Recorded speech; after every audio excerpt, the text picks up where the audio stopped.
they tied my feet, my hands.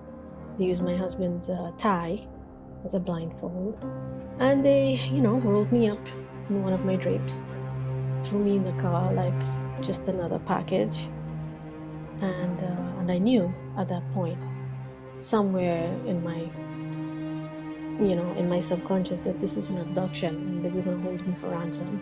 Death was imminent. It was just a matter of when and how. Debbie Ali, welcome. I'm very excited to talk to you today because your experience is indescribable, the emotions that it brings, and for you to give me the honor of getting to hear this come from you is beautiful. So if you would, could you start with telling me about your experience and your death experience that happened alongside it? First part of my story is the not so nice part. This is where I was abducted from inside of my home.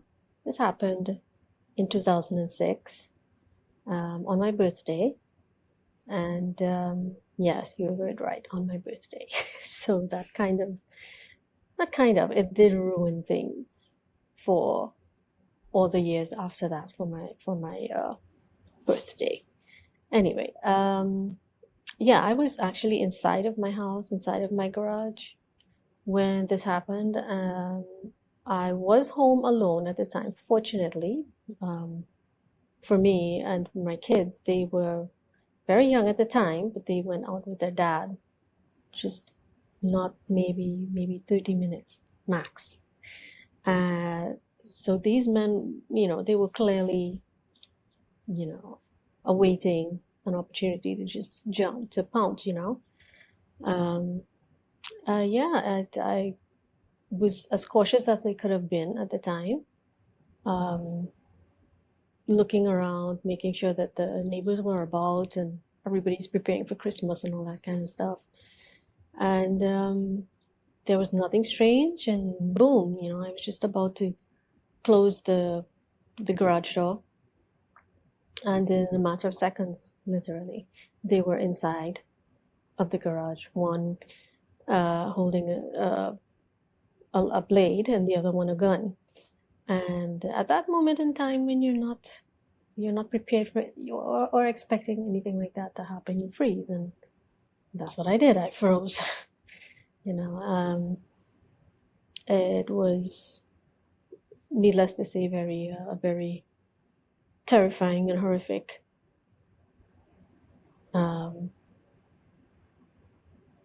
point to be, because you're like, okay, what do I do? What do I do? What do I not do? What should I run? Should I scream? And you have all of these thoughts going through your head. But the one thing that stuck in my head, and for many days after that, in fact, for the duration of the 2 weeks that I was held for, I was held for ransom, by the way, and it was the name of Jesus, and it was the one thing that I felt like, if I said it often enough, that it would somehow miraculously work and I would be saved somehow. It was the one thing that I knew had never failed me in life. And so I just kept like, oh my God, oh my God, oh my God, oh Jesus, Jesus, Jesus, because you're just like, you don't know what these men are up to and so on. And they proceeded to, steal everything that was of any value, electronic equipment, jewelry, everything. They threw in the trunk of their car, and by that time I was just thinking, okay, please just let this be a robbery and nothing else. But by then I had been already tied up in my son's room. They used electrical wire, like they ripped the wire off for fans and stuff like that, and they tied my feet, my hands. They used my husband's tie as a blindfold, and they rolled me up in one of my drapes, threw me in the car like just another package, and I knew at that point, somewhere in my in my subconscious, that this is an abduction and they were going to hold me for ransom. Why, I'm still not sure to this day, because we were never wealthy, still are not. You know, we were young, we had very young kids at the time. So at that point, at that stage in your life, you're just now starting to build, you know? For whatever reason, they thought we were rich. We were not. And they sped off to some location fairly far away from my home. And yeah, my first stop was a hole in the ground, like a ditch. It was very much a dumping ground, where, you know, residents would, if the city won't take it, they would dump it into that space. So like you had old appliances and whatever stuff, trash in that. It was a dumping ground.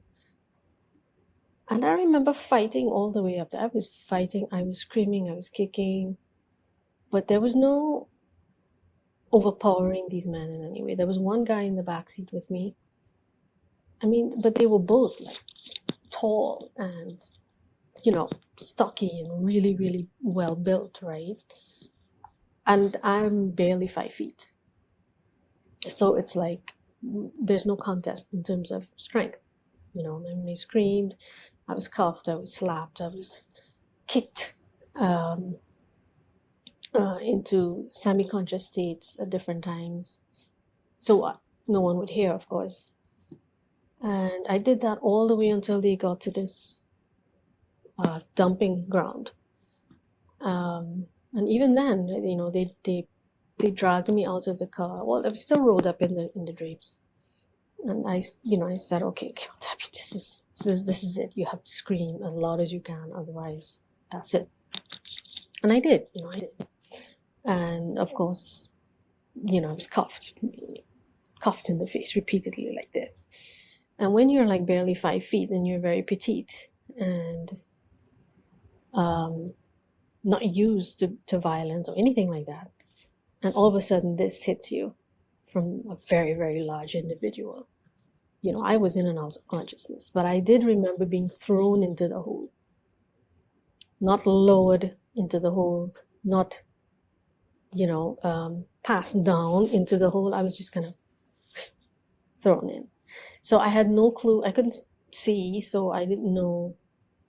I couldn't brace from any of the objects, or tree branches or whatever was down there. And my body basically banged up on everything.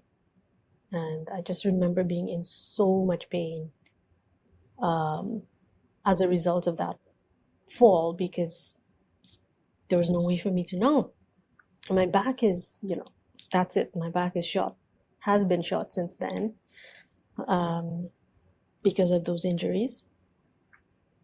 And yeah, then they jumped down into that hole and swapped out the tie, and removed the electrical cords and all of that, and replaced it with zip ties, the tie straps, and handcuffs. And I was made to sit there for the rest of the day. It was pouring rain. And so I sat in the rain all day into sometime during the night. I was crying. I mean, I cried. Lily, I cried incessantly, like non-stop, for at least 3 to 4 days, like non-stop. I mean, there were points I was crying and there were no tears, but I was crying, you know. But I had no choice but to obey whatever their instructions were. They tried to get me to eat. They brought me pizza. They brought me, you know, like juice and soft drinks and stuff like that. And I couldn't. I was too traumatized to be able to even ingest anything. At that point, I was still thinking, this is a dream. And at some point, any point in time, I'm going to wake up. This will all be over. And when I realized that was not working, I said, okay. So like, all right, just give them 5 to 10 minutes. and the police or my husband or somebody is going to show up. I'm going to hear the sirens and right. Then I get to go home to my babies, right? No, it was almost as though I was outside of my body looking at this happen to someone. But it just couldn't be me because I led my life a certain way, respected everyone, I loved everyone, I showed kindness to everyone. I was, I grew up in my faith very strong, Christianity, and I'm like, no, not me, not me. Just didn't, the math wasn't mathing, as you young people say, right? But, because I had to sit there all day, I was sneezing because, it was cold and it's raining on me. And every time I would sneeze, I'd get like a kick or a slap or, a shove, like stop it, as though I had some sort of control over it, which I didn't. And when their time came, which was nighttime, they dragged me out of the hole on my back. So I was on my back and they pulled me up out of the hole by my arms. So my back was once again, really, really injured from that because I knew I was like scraping against different things, but I didn't know what, right? They got me up and I was warned, don't make a sound or you're dead.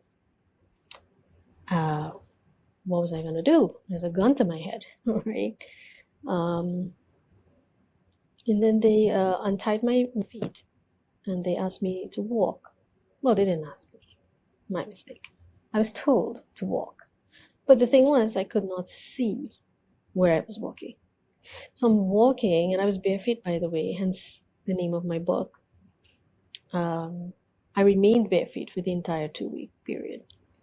And I'm walking and I'm stepping on God knows what, and I'm trudging through bushes and stepping on stones and getting cuts, and there was no vision, right?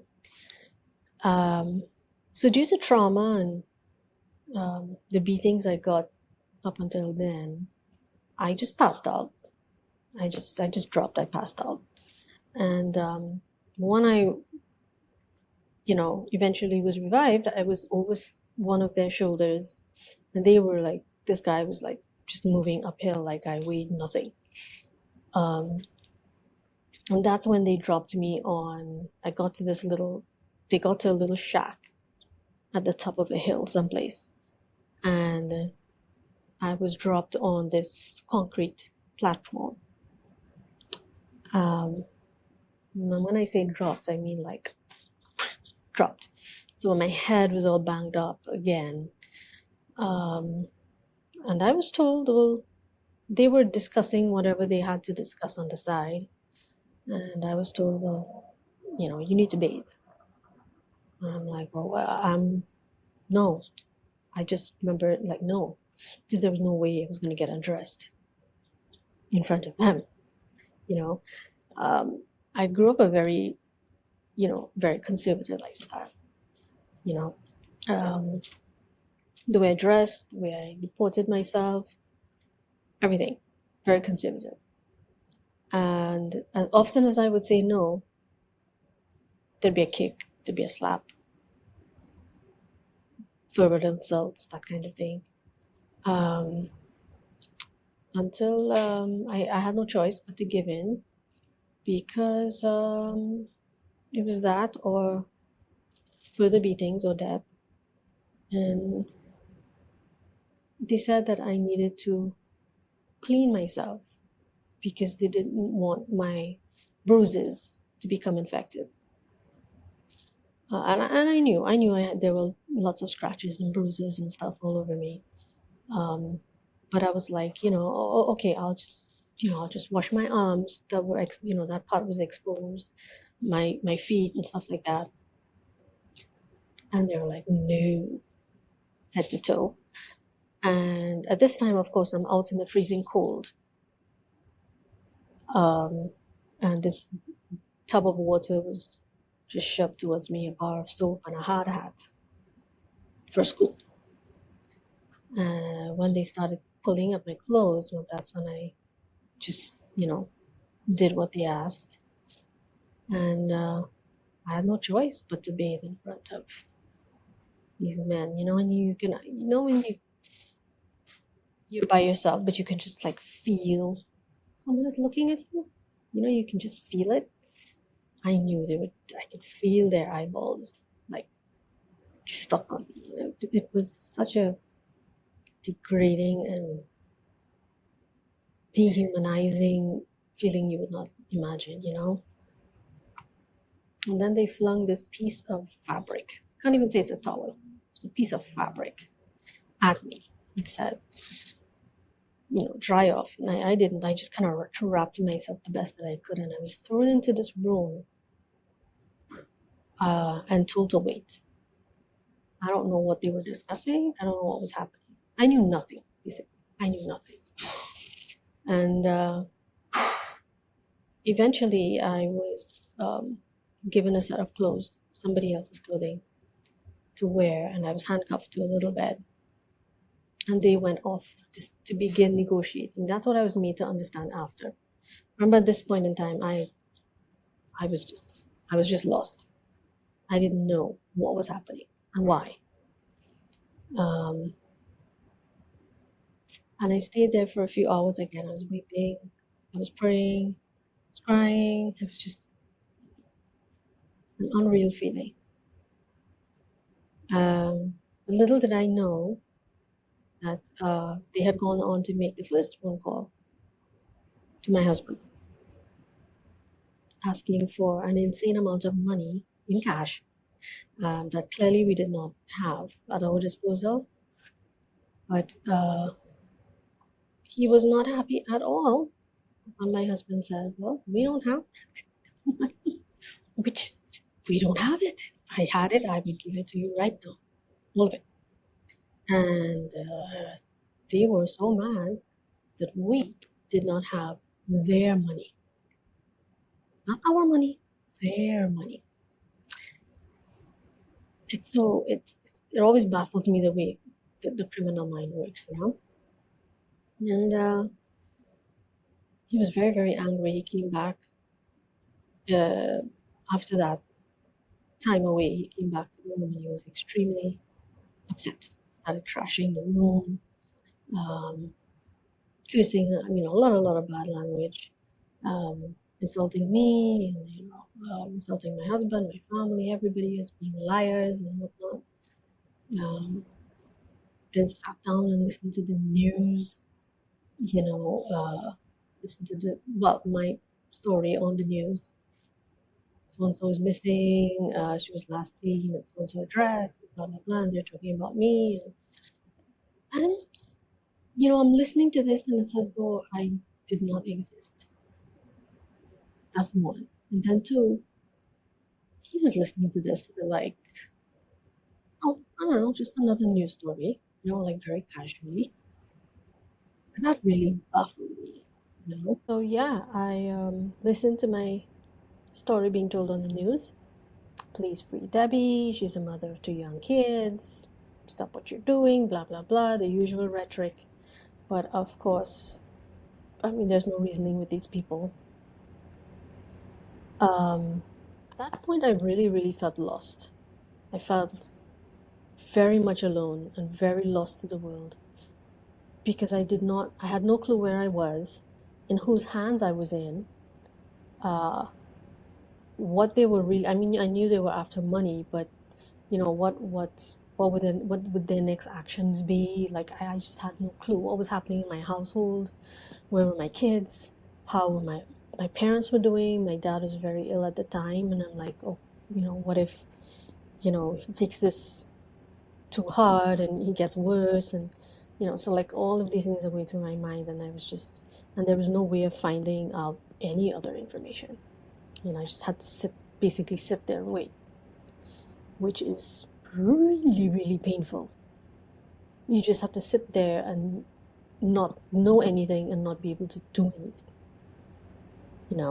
and that's at that point, after the news, it became really enraged again. This is one of the the men who came in. And that's when the first sexual assault took place, which was very brutal, to put it mildly. And not just in a physical way, because I grew up, like I mentioned earlier, in a very conservative life. Church, school, back home, church activities, a few friend activities, and then that was it, right? I married my first boyfriend. I was like, so this is like a whole other dark side of the world that I was encountering. And that really broke me. That broke me. There was no respect, obviously, no regard for something that is sacred to you and you alone, and that's just taken away from you. It's people think of assault as it's just something that happens. It happens all the time, and yes, it's wrong and it should be stopped. It's a very abstract thing in the minds of people. But when you do that to a woman or a man, because the number of men that this is happening to is rising at a ridiculous rate currently. When someone does that to you, it's like they rip your insides out. And there is this big old gaping hole inside of you. You don't know what to do with the hole. You don't know if it's repairable. You don't know if you should stuff yourself with something else. And, this is where a lot of women, especially, and even men, they go off track, because there is this desperation to get back that thing that's yours that was taken by force. And the thing is, it can never be filled. And that's hard for some people to hear, but that's the raw truth. It can't be filled. It's gone, it's gone. And I mean, I was very badly beaten. I was choked. I was fighting so hard, I was choked until I was in between consciousness and being in an unconscious state.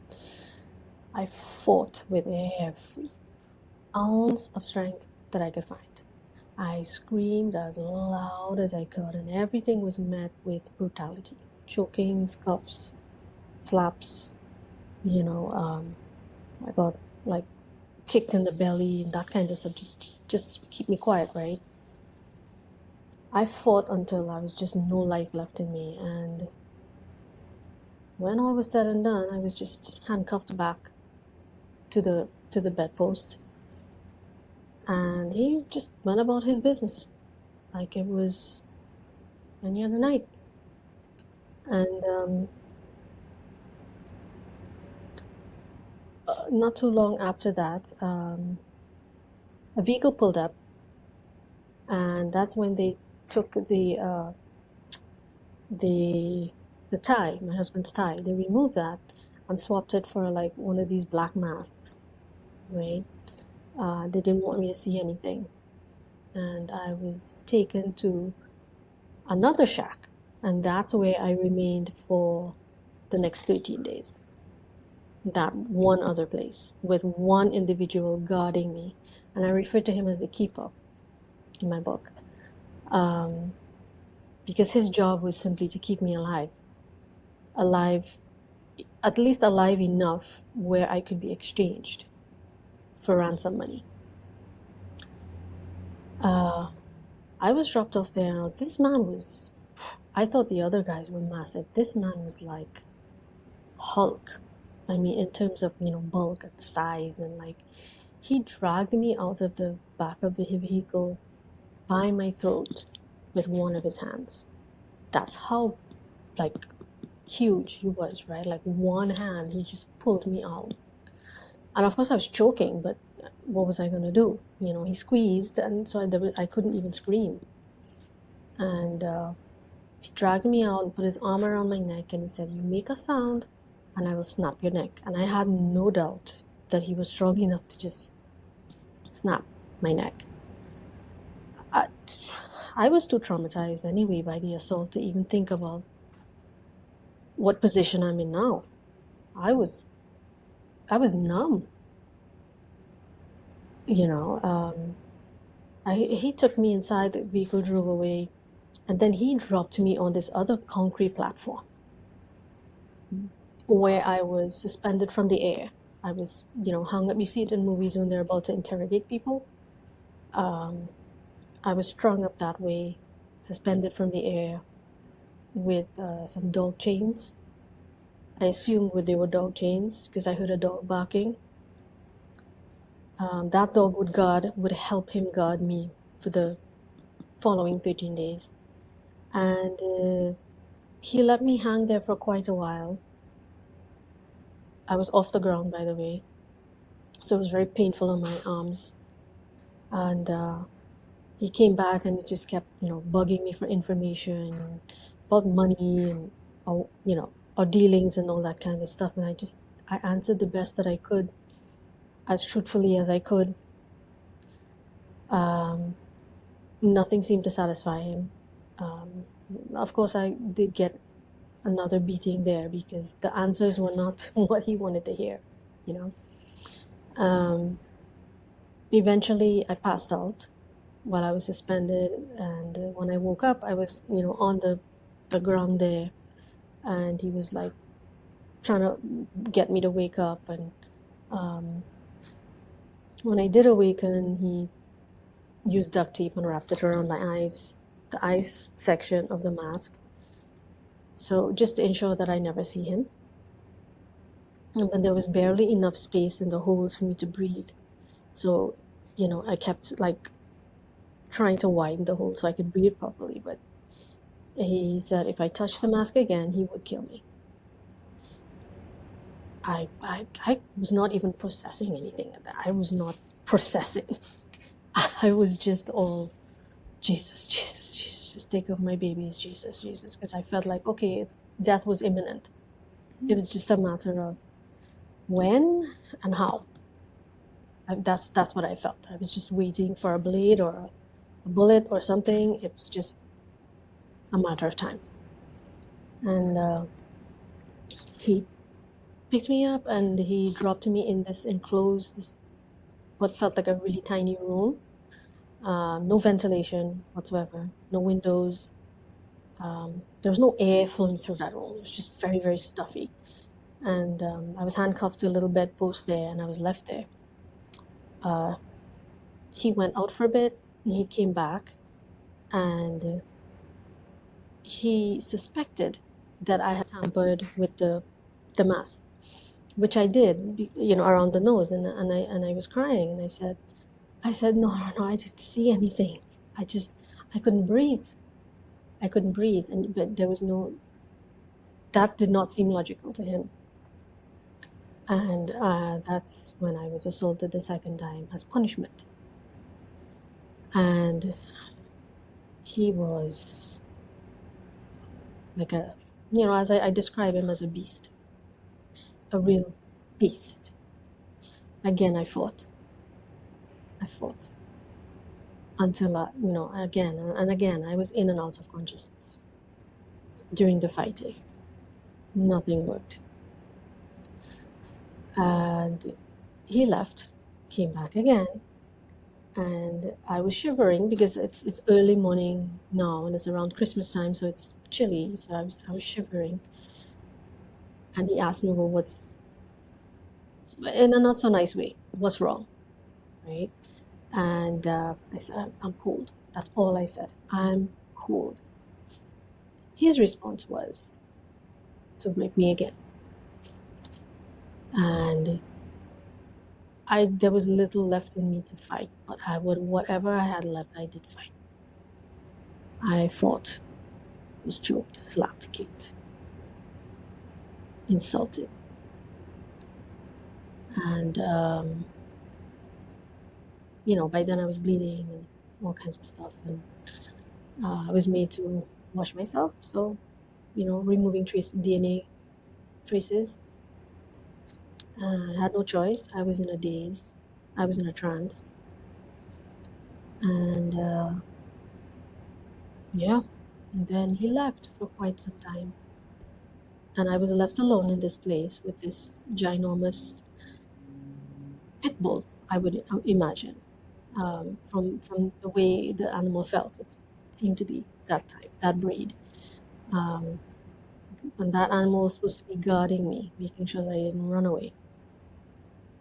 And in the meantime, my feet was starting to get discolored because there was no circulation from the zip ties. I was cuffed on my right side, so there was very little room for movement. I essentially had to more or less stay on my right side for 13 days, you know. Um, and then he developed a pattern where he would leave very early on mornings. He'd leave some water next to me and maybe dry crackers or something. And then he'd get back like late in the evening. So during the day, I was essentially alone with this dog. And there was a radio blaring music in the background. And I imagined that was just in case I decided to scream, no one would hear me. Um, yeah, that's where I stayed, and I stewed in my sweat during the day because it was very hot during the day. And at night, I would freeze in the cold, nothing to cover with. Bugs or whatever else were nipping at me. I mean, I couldn't see. There were things definitely stinging me or biting me or whatever. And I couldn't itch anything. I couldn't reach any part of my body to scratch and itch or anything like that. I wasn't even hungry to say, I need food. There was no appetite. And there were times he would come back and try to force feed me. And I remember throwing up a few times. Like, I can't eat.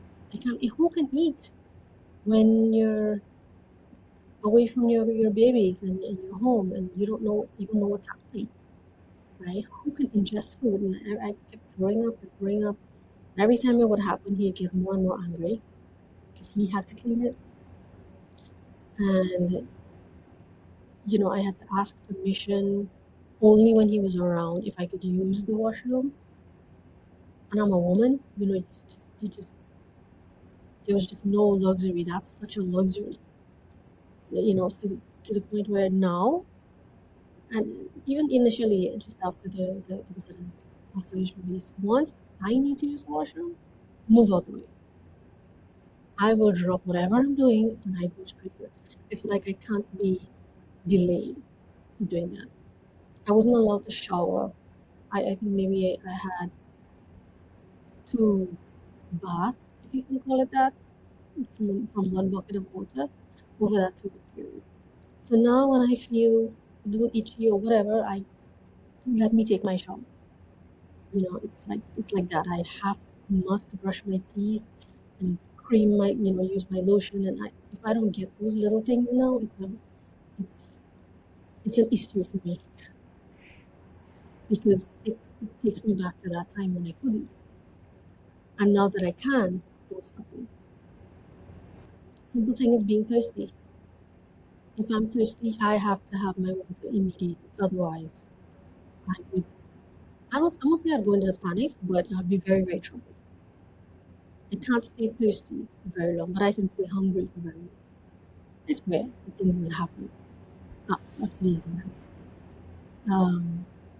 If I have an itch, immediately. I must attend to that situation immediately. And you never really know how such a simple thing can be torture. It's really, really torture.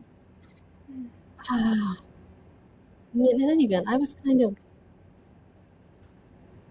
everything was so unreal to me. Again, it was like I was watching this happen to somebody else who looked like me, had my same hair, was around my size, but not me. Not Not Debbie who grew up in the church and led a simple, quiet life. No, no, no, no, no, no, no. Not Debbie who did the right thing all the time, to the point of stupidity even, you know? No, them being raped. It was very surreal to me.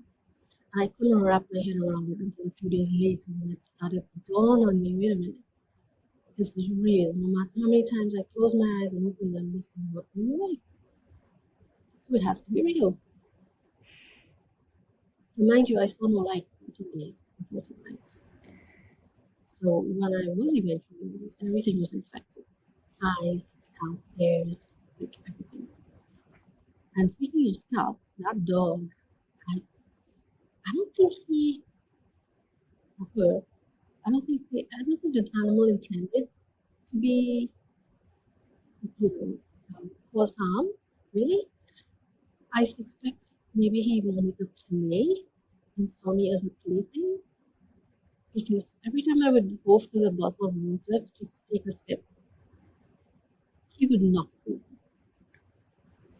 And I mean, at first I refused to drink anything because one, I couldn't adjust to keep it down, and then two, like I don't know where that's been, what if it's poison or whatever, I'm trying to rationalize, but at the same time, I know he has to keep me alive, so it should be safe. And the little sips that I would take, that would be all I would have because he'd come and knock it. And the crackers that he would leave for me, he would just like trample on them or eat them or whatever it was. And then he'd jump on the bed like on me, and he would really, this is a massive dog.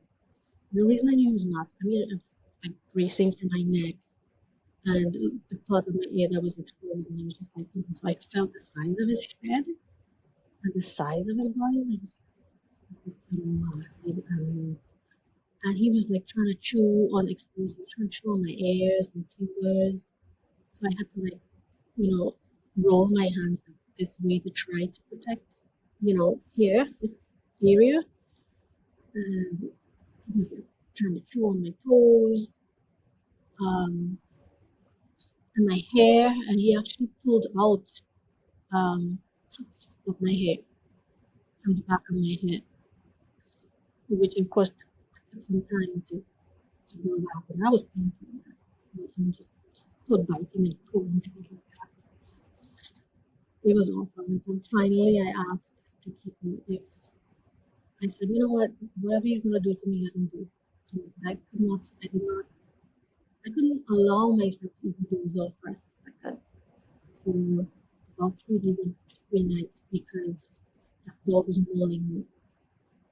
And so I asked the keeper if he could please tie the dog himself because I knew what he was doing. And he checked. He checked the back of my head and he realized that what I said was true. So he did. Finally, he tied him himself. That did not help my situation, not very much.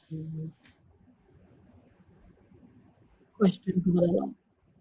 Really got very angry to do this to me. How could you do this to me? Be of all people around me. And I went through every single moment of my life until that time. Try and figure out what I did wrong to deserve. I mean, nobody's perfect. Okay? Everything is that maybe I shouldn't have done, I shouldn't have said, and all that. But this, it made no sense to me. I was so uncomfortable.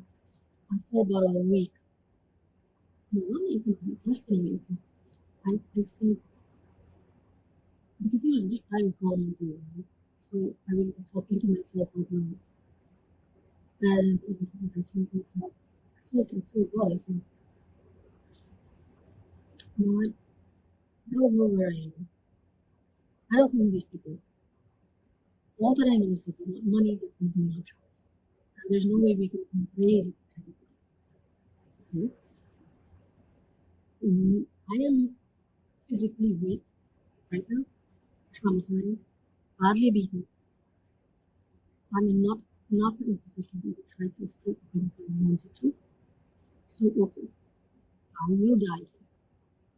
I made up my mind that this is where I will die.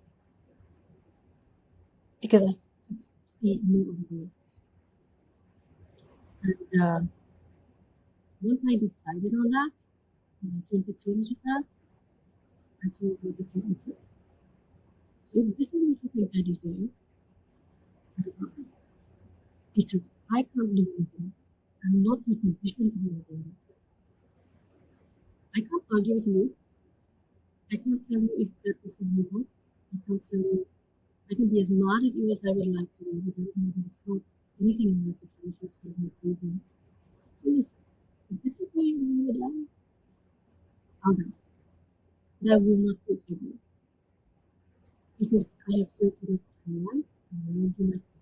I will not stop because of you, because of this situation. I will not stop. And I let it go. As soon as I let it go, that was sometime during the day. The next morning, I found out it was blessed. No need to return. He became advocate. He actually began taking care of me. Like, really taking care of me. Not just like, yes, we need to kind of do whatever you want. He started taking care of me.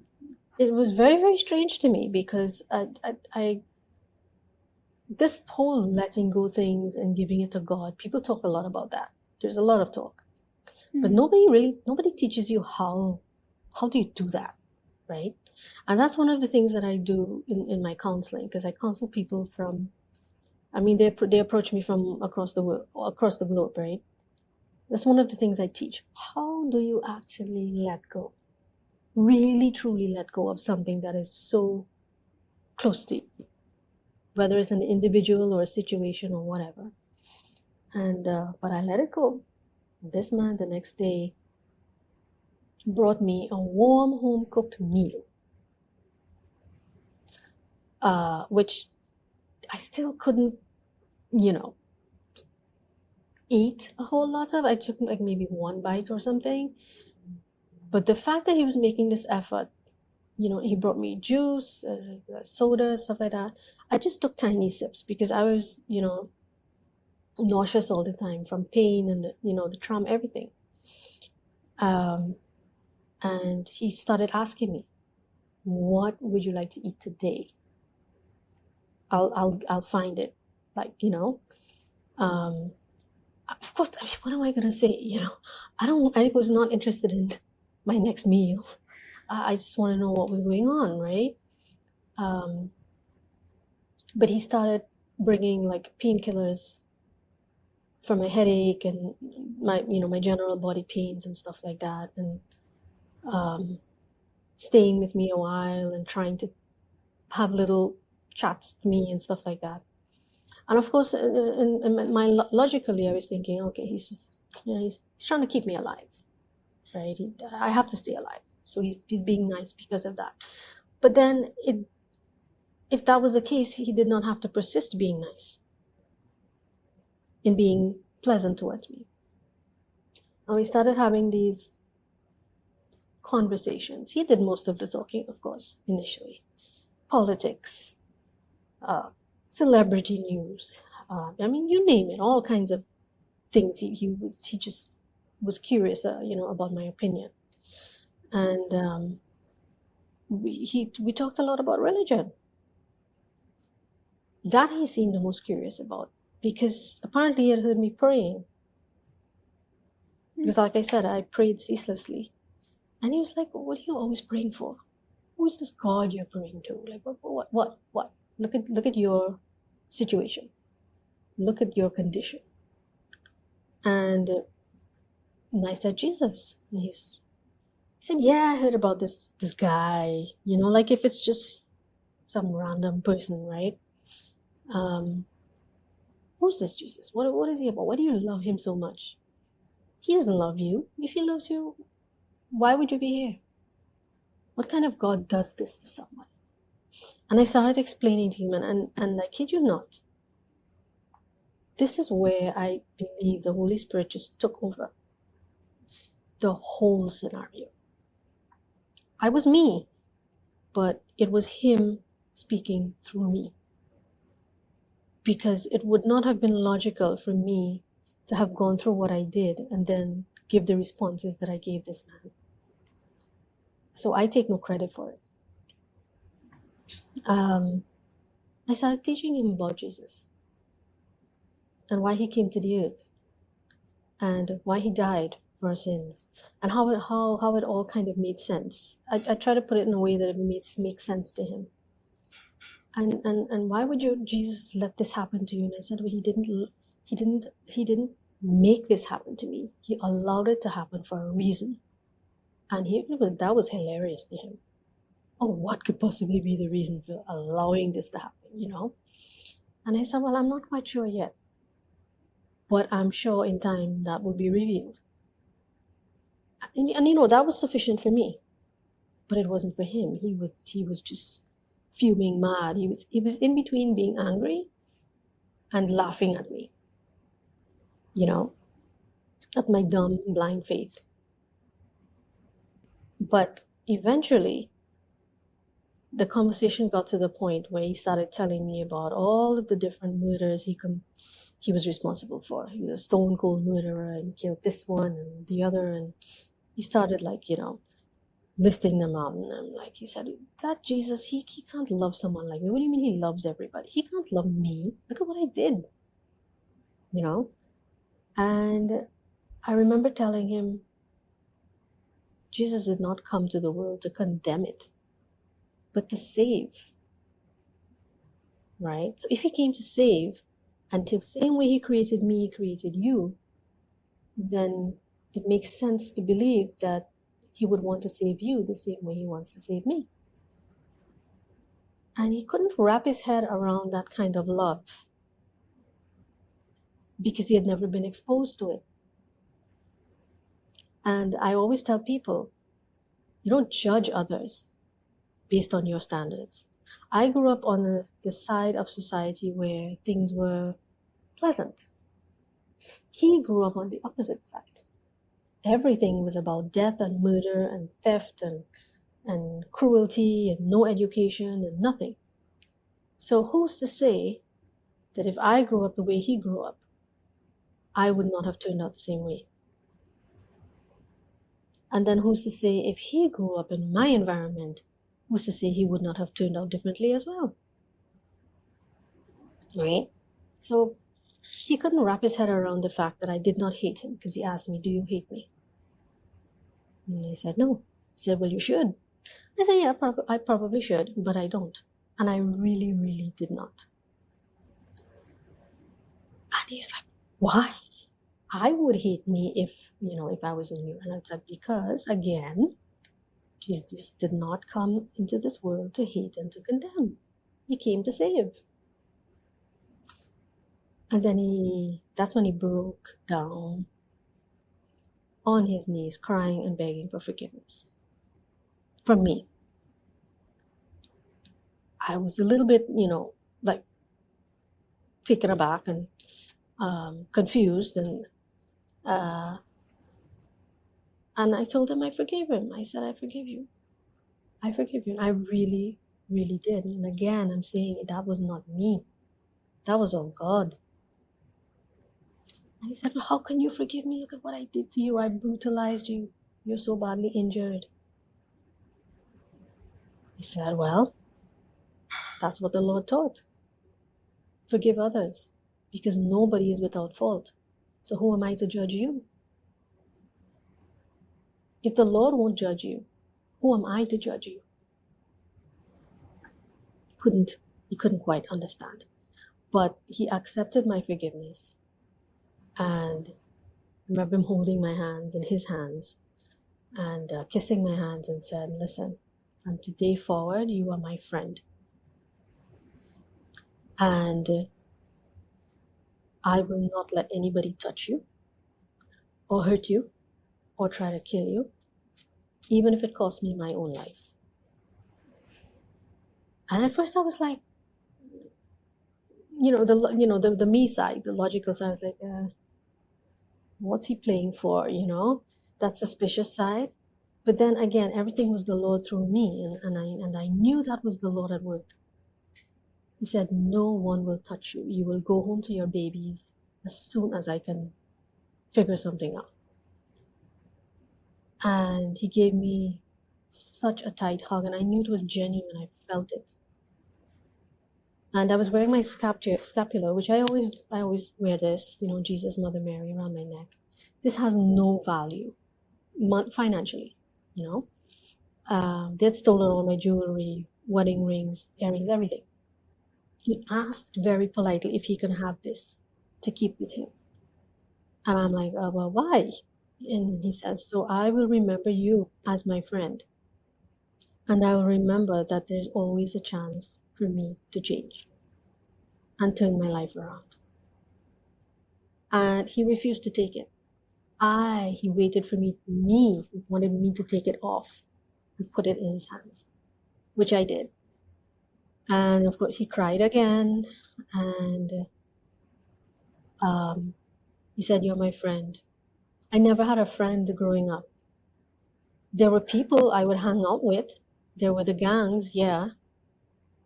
But none of them cared about me. None of them cared enough to listen to what his life story was. Nobody cared about him. I was the first person to listen to him and teach him something. And then he left.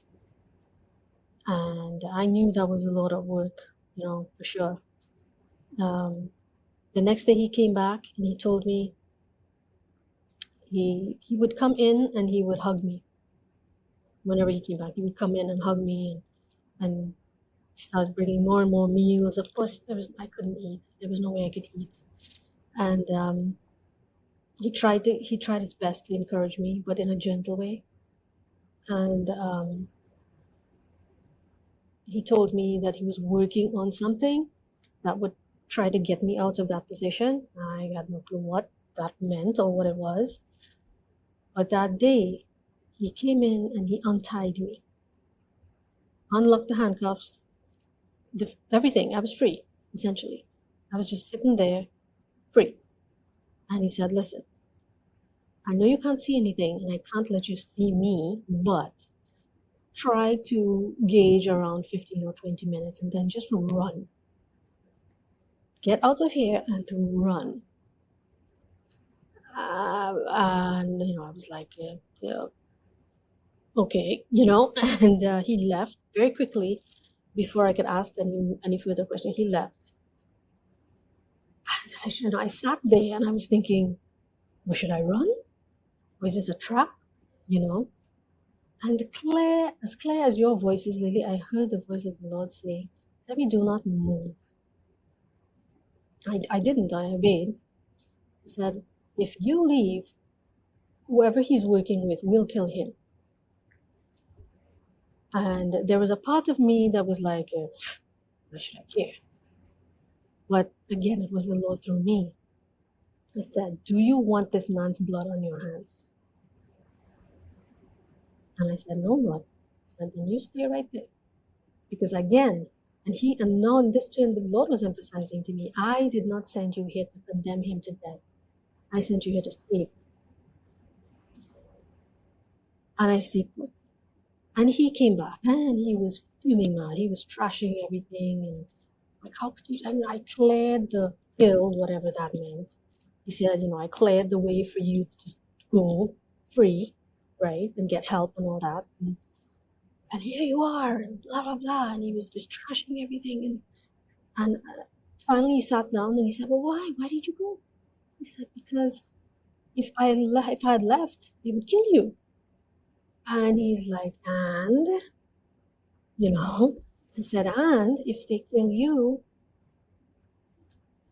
your blood would be on my hands. I do not want to be responsible for you being killed. He said, why do you care? I mean, he didn't say it in such nice words, but, why do you care? And I said, because the Lord did not send me here to condemn you to death. And he cried again. He literally refused to tie me, to tie back my hands or anything. I had to beg him, cuff one wrist very loosely, because if anybody walks in and sees me completely free, they're going to kill us both. So eventually he he cuffed one wrist, but I was essentially, just that. And he said he was working on something. Again, I did not know what he was trying to work out. But into the second week of my captivity, my body was just, my body had it. I was so weak, so dehydrated. With all the beatings, I mean, the conglomeration of everything, lack of sleep, dehydration, starvation, everything. It just took such a toll on me that I was just exhausted from trying to stay alive, you know. I had already resigned myself to dying there, and I was just not going to fight it. And then this day, it was sometime during the morning period, I just said, you know what, I can't do this anymore. I remember sighing, and I felt like I was falling, like I was drifting into sleep, like I was drifting off into sleep. And the next thing I knew, I'm above my body and I'm looking down. There's no pain, there's no discomfort, there's no bleeding, there's no scratches, there's nothing. There's just me with me. And I'm like, what the hell? How can I be here? How can I be? It just was not logical. And I'm trying to figure this out in my head. And so I said, okay, I can't be dead. So I go down to my body and I'm looking at my chest, and then there's no movement. There's no breathing. I check my nose, I check my chest, I just I'm like, oh crap, I'm dead. But there was no fear in that statement. There was no terror or okay, what do I do now kind of thing, no panic, nothing. It was just kind of like a knowing. Like, I know there's flowers there. Yeah, I know I'm dead. Like, simple as that. And before I could even have another thought, there was this white light to my left. The most glorious thing I'd ever seen. Well, one of. No, no, no. The most glorious thing. Because out of that white light came Jesus. He stepped out of it. And it was just all him. It was just all, not yellow light. Difference. Not light like the sun. White light. And he took a step towards me, and there was this immediate knowing that it was Christ. I felt inadequate to even look at his face. So I dropped, immediately dropped to his feet. And oh, it was glorious. Like, just to be in his presence was, let me put it this way. It might sound bleak, but it's the truth. I can't wait to die. Again. And go back home and be with him. It's like all I want. It's like all I want in life. I remember looking at his toes, and I was just in awe of every little streak of light that was emanating from him. He was all light. And I remember looking at his big toe, and I said, oh, he's wearing sandals. I'm like, I'm bald, and my fingers are like this close to touching his feet, right? And I'm like, I dare not, right? This is Jesus. This is my Jesus here. And I'm so, he's wearing sandals. They're so pretty. And then I look again, and I said, but it's not sandals. That's light coming from around, even under his feet. And I realized, oh, he's bare feet too. And I remember him saying, and again, everything's telepathic from this time on. Everything's telepathic. I ask a question in my head, or I wonder about something, he responds the same way. And people often ask, well, couldn't you speak? And I said, yes, I could have, but there was no need to. You think and you communicate at the speed of light. It's that fast. And I looked at his toe, and I could stay there for all eternity at his big toe. And I would trade everything I have in this world right now just to go back at his toe. Forget the crowns and the mansions and the gold street and things that people describe. I just need his toe. Utter bliss. It is an impossibility to feel anything other than that in his presence. Because in the back of my mind, I thought, my kids. Yeah. But it was a thought like, oh, it's Sunday. no emotion attached to it. It was just a thought, but there's no grief, there's no sadness. And he picked me up and said, he said, child, I know you're exhausted, you're tired. You can rest now. You can rest. And that's all he said at that point. And he cradled me as an adult, cradled me in his arms, and I snuggled on his chest. The most wonderful place to be. And I slept. The best sleep of my life, I slept.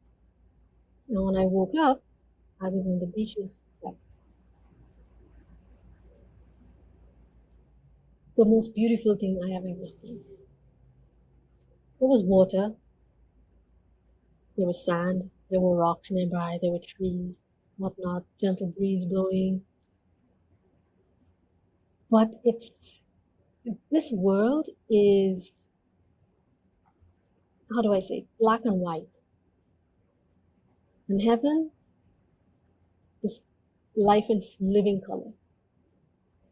That's the comparison to this world to that.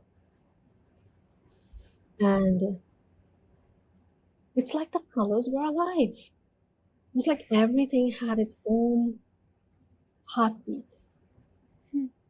But at the same time, all of the heartbeats were like in sync with God. I'm trying to describe this the best way I can.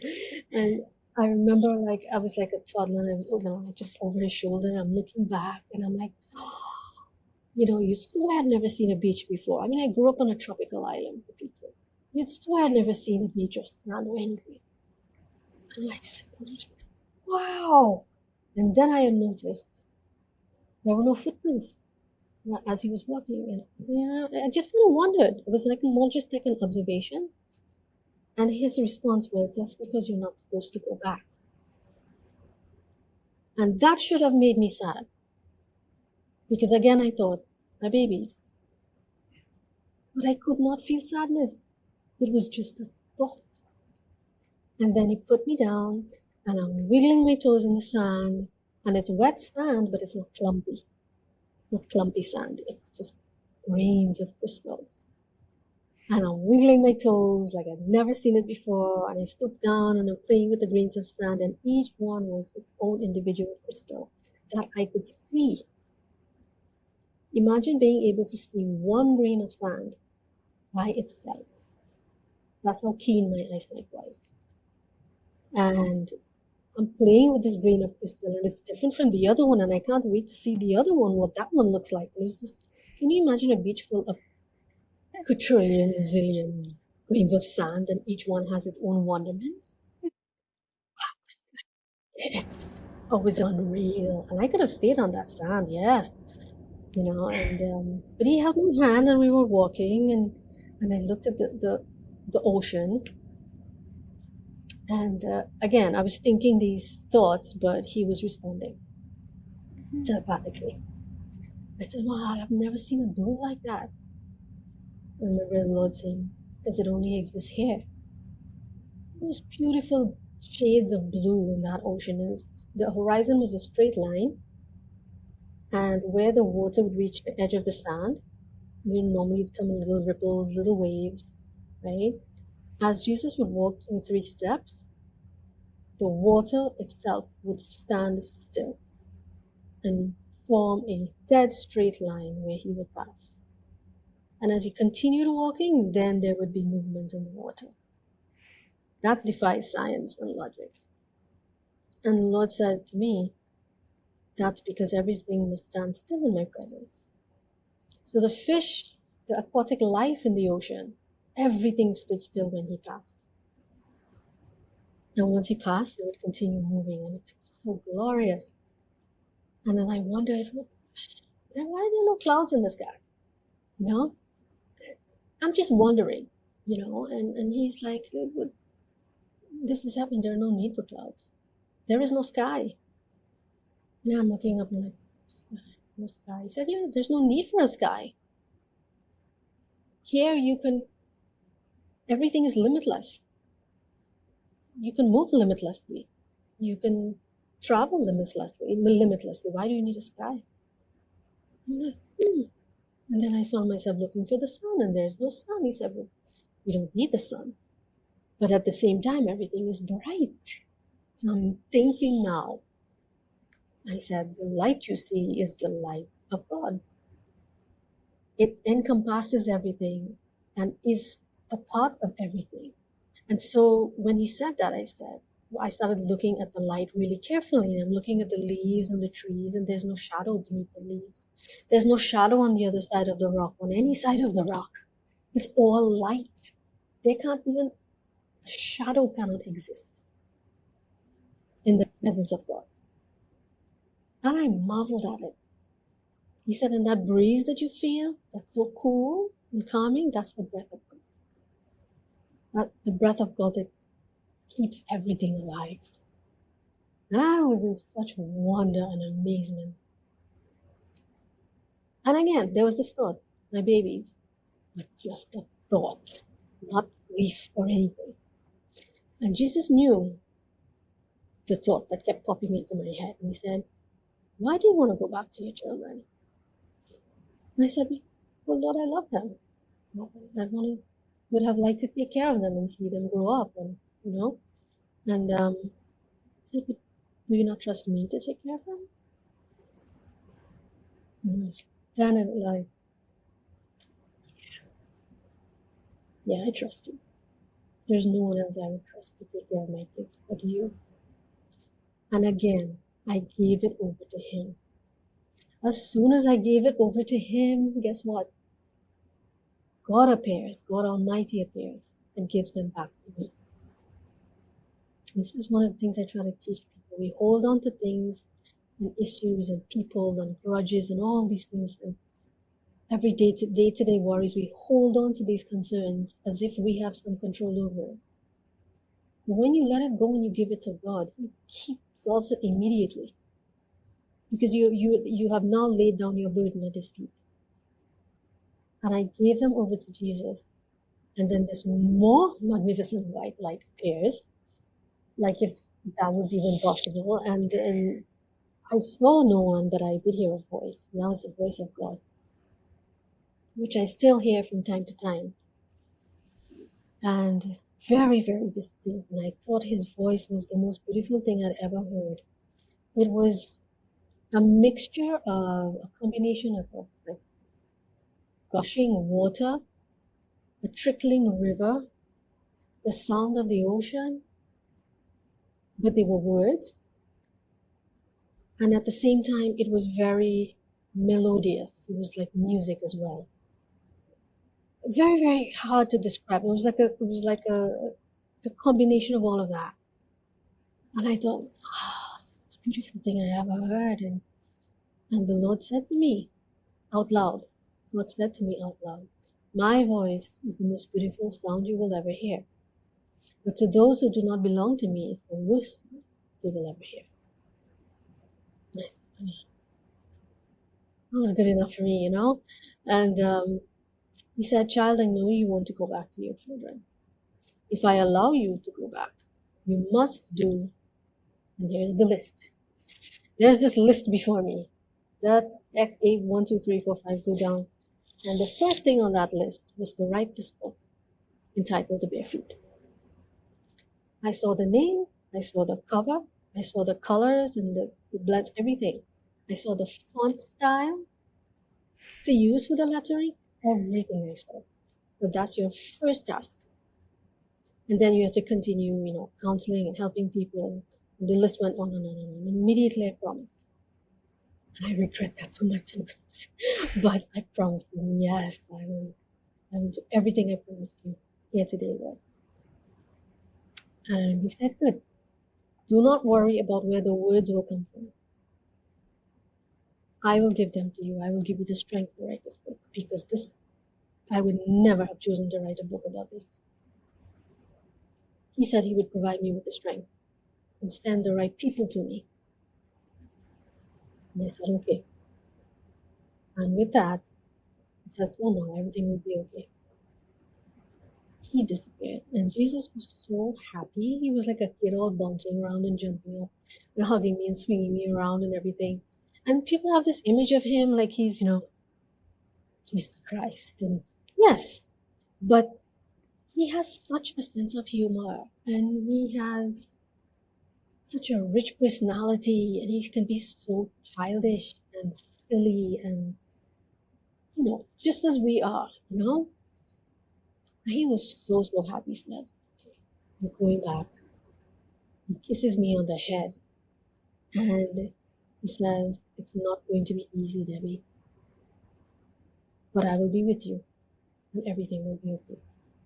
And I took him on his word, and he placed his hand on my head, and there was this ridiculously beautiful warmth that just went through every fiber of my being.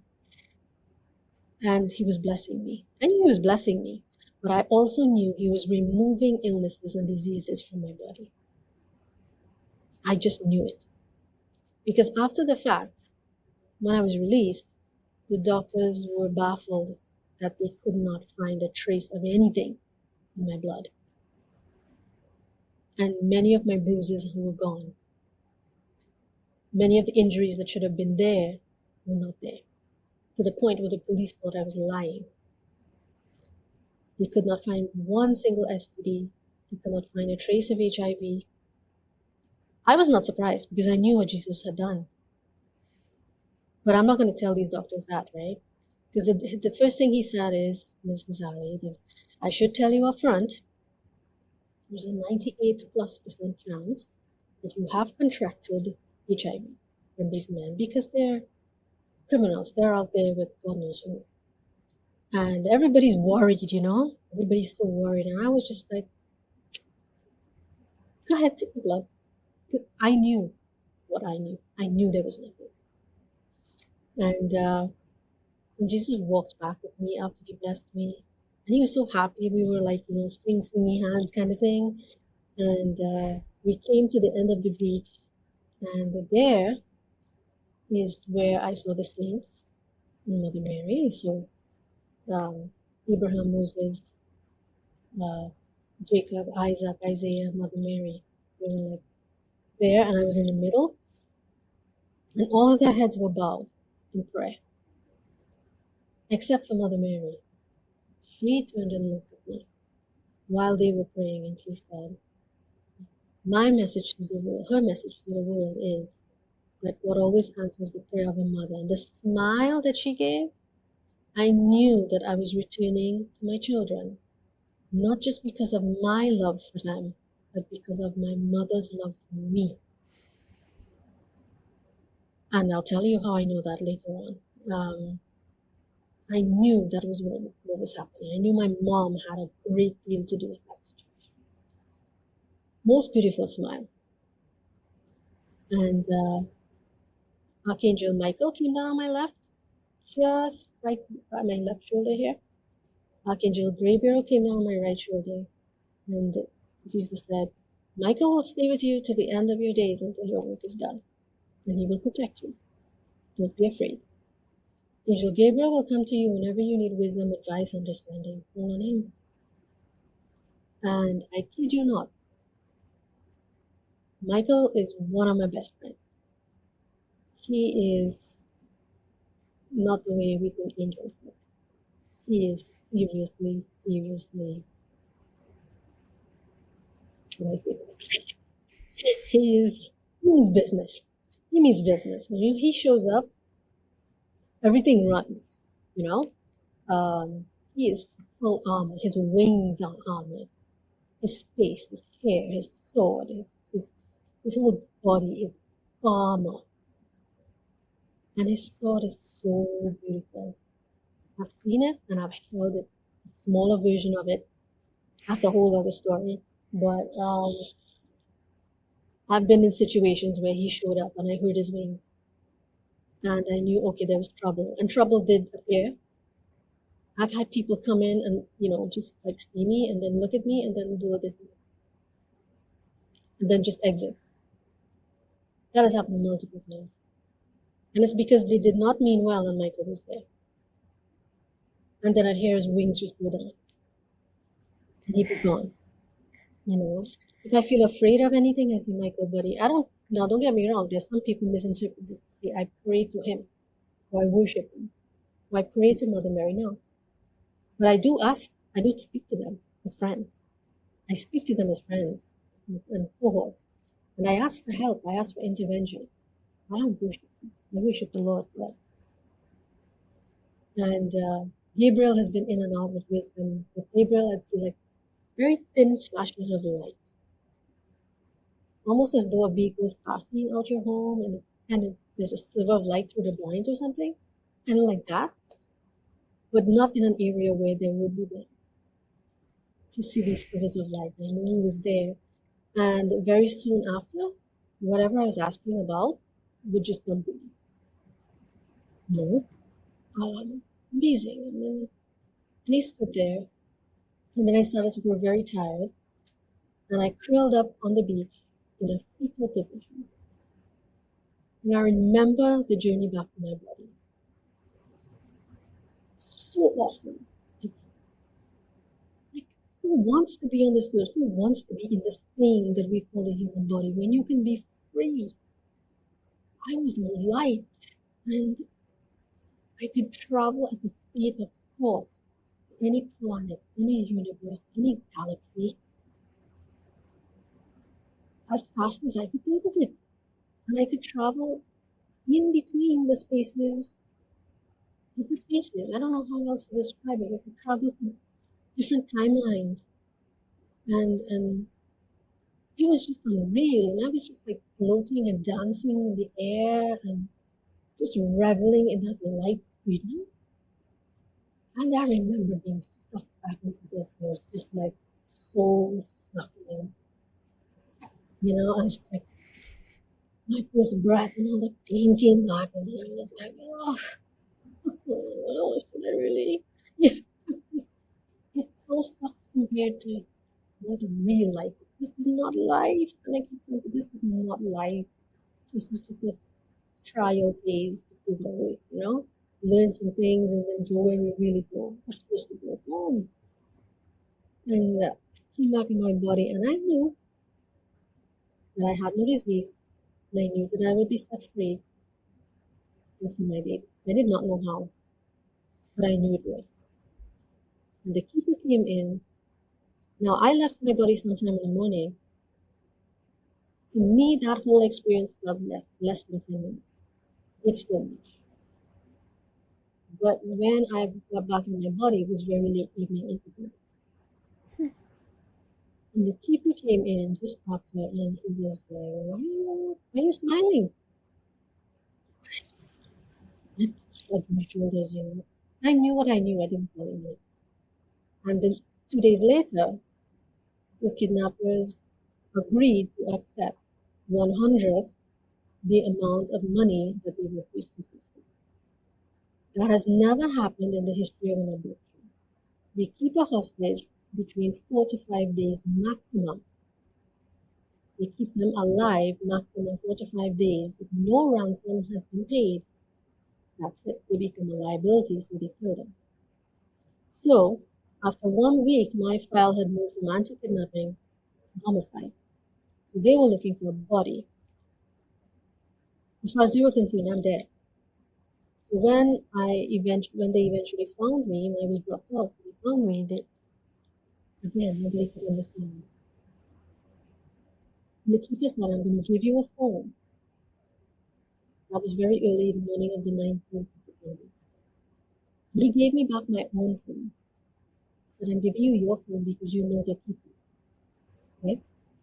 As soon as we drop you off with your husband, I'm dropping you in a place that's very close to a hospital.